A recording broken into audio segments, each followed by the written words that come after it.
রটউইলারকে দ্বিতীয়বার বোকা বানানো যায় না, তার একটি উদাহরণ দেখাবো এক্ষুনি। জেলি আইসক্রিম খেতে খুবই ভালোবাসে। ওর দাদু যখনই বাড়িতে আসে অবশ্যই ওর জন্য আইসক্রিম নিয়ে আসে। তাই এক্সপেরিমেন্টটি আইসক্রিমের উপরই করব বলে ঠিক করলাম। দাদু এসেছে, আইসক্রিম নিয়ে আসছে ওর জন্যে। আইসক্রিম বাইরে এসছে, ও দাঁড়িয়ে আছে। দাদু এসছে, দাদু দরজাটা খুলো তো দেখি। চলো চলো দরজাটা খুলে যাই। আইসক্রিম এনেছে, জেলি চলে গেল, দাদু এসছে আইসক্রিম এনেছে, ওর খুঁজতে চলে গেল।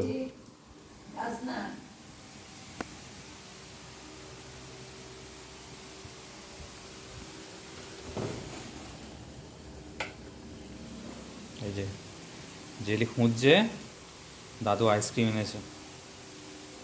কই দাদু এসছে, কই কোথায়, কই দাদু? হ্যাঁ দাদু আসে না, আসে না দাদু। জেলি বুঝতে পেরে গেছে যে ও বোকা বেনে গেছে, সুতরাং মন খারাপ করে শুয়ে পড়বে।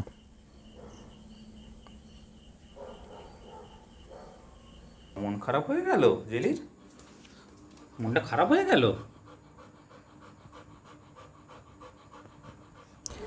10 মিনিট পরে আবার আমার অভিনয় শুরু হলো।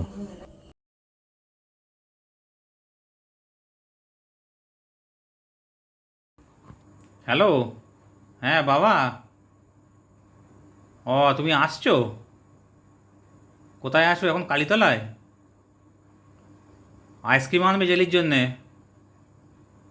জেলি খাবে বলছে। দাঁড়িয়ে আছে জেলি এখানে গেটের সামনে। এসে গেছো, দরজায় এসে গেছো? ঠিক আছে আমি আসছি। চল দাদু এসে গেছে মনে, দেখ দেখ দেখ, দরজা এসে গেছে, বাইরে বাইরে। জেলি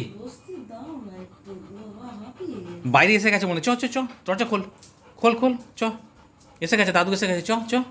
না এবারে আর তুমি আমাকে ভোগা দেখাতে পারবে না।